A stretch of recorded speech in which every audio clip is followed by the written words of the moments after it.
Hello, everyone, and welcome to another edition of Mentor Moments.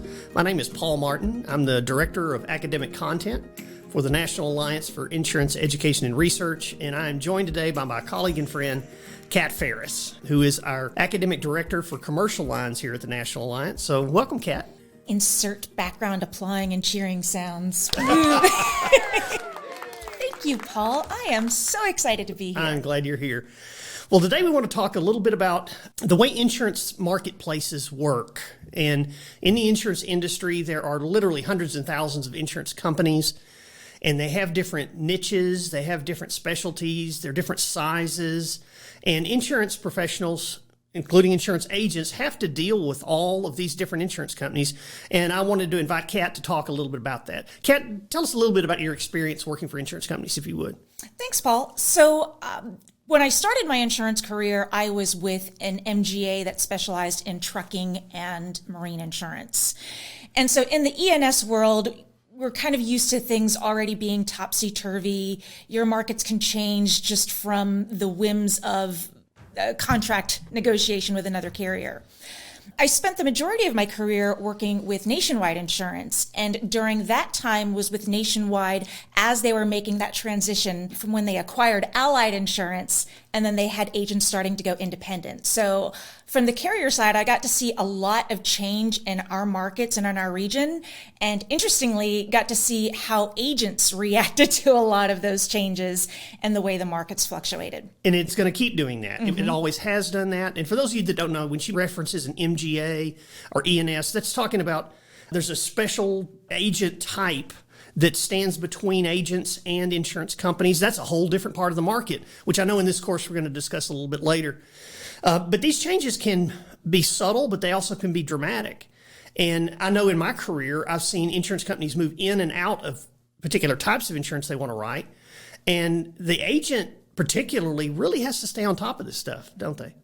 Yeah, it's really important. And especially, you've really got to keep your ear to the ground and listen to not just what literature you're getting from your carriers, because every carrier is going to send out monthly, quarterly statements about what markets they want to push.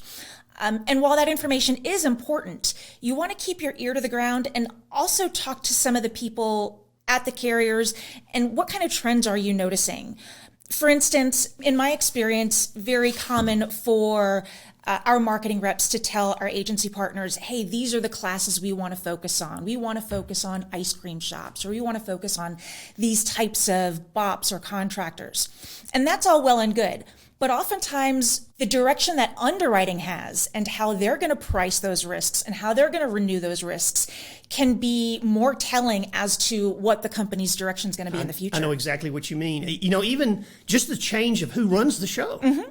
You can change the CEO of an insurance company and everything seems to change. Yep. I used to joke all the time that insurance companies are kind of like battleships. It takes them forever for them to really change direction. Mm-hmm. It's these big, long turns, and it's because the leadership, the board of directors, the CEO, maybe they didn't make money one year, mm-hmm. and they said, we need to fix this. And so they make changes, and by the time it trickles down all the way through the underwriters and all the way to the agents to the customers, it can take a year and a half mm-hmm. for them to actually change what they're doing. But you're right. It's paying attention to what people are saying, talking to other agents. In fact, one of the best ways you can keep track of the marketplace is by engaging with other professionals in the industry, because they talk. Mm-hmm. They talk to each other all the time. And in fact, it's really kind of weird and creepy. For those of you that are listening to this and your career in insurance is just beginning, let me go ahead and clue you in on something. It is actually in your interest to be friendly and friend-like with your competitors, because you learn things. They talk, and you hear what's going well for them, what's going poorly, what companies are doing great and which ones are not. And it helps you navigate where to go and in what direction. You might need a new company you didn't have. Or maybe there's a particular company. This can happen. It's happened to me in my career where they went broke on you. Mm-hmm. They went broke. They went out of business. And that changes everything. Yeah. It's funny that you say that, because I've never met a more gossipy group of professionals than insurance agents.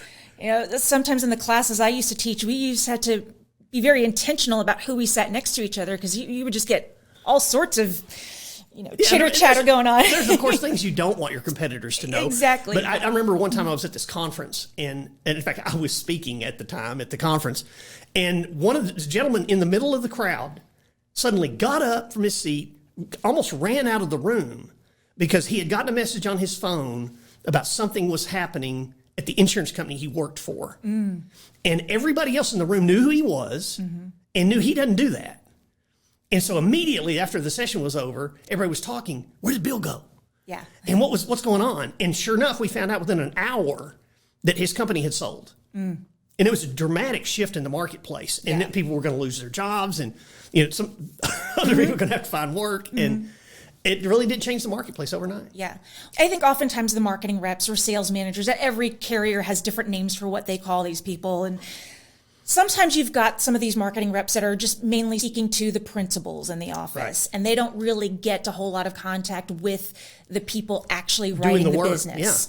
Yeah. And whatever connections you have within a carrier is really important to foster in order to kind of get the inside scoop as to what's going on. If you can develop a relationship with your underwriter, that is key.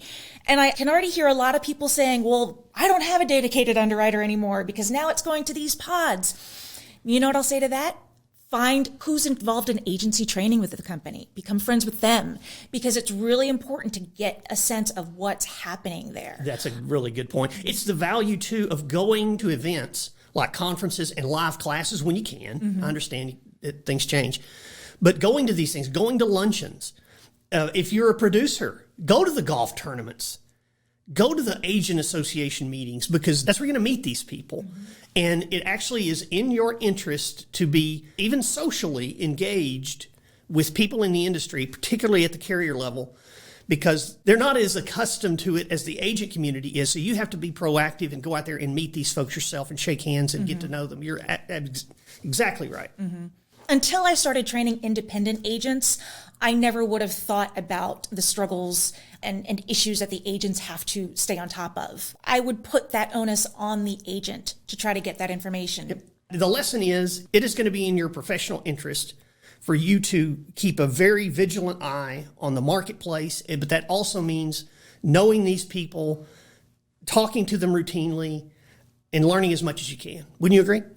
I would agree. And also, if you have a niche book of business for whatever reason, and I know lots of commercial agents, as they get established, they start writing those businesses that are comfortable for them, or because they have a great market for that. If you've got a lot of your eggs in a particular portfolio, you want to stay on top of what's happening with that industry as well. Because I've seen situations where, you can have a carrier that has great rates on convenience stores.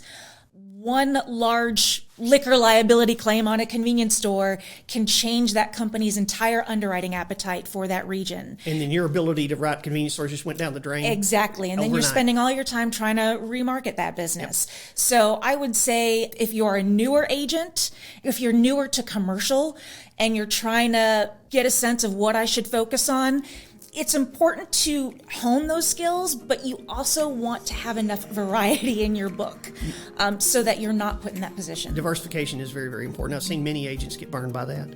So, Kat, I want to thank you again for taking part in this discussion. It was great having you. Thanks, Paul. It's been so much fun to geek out with you.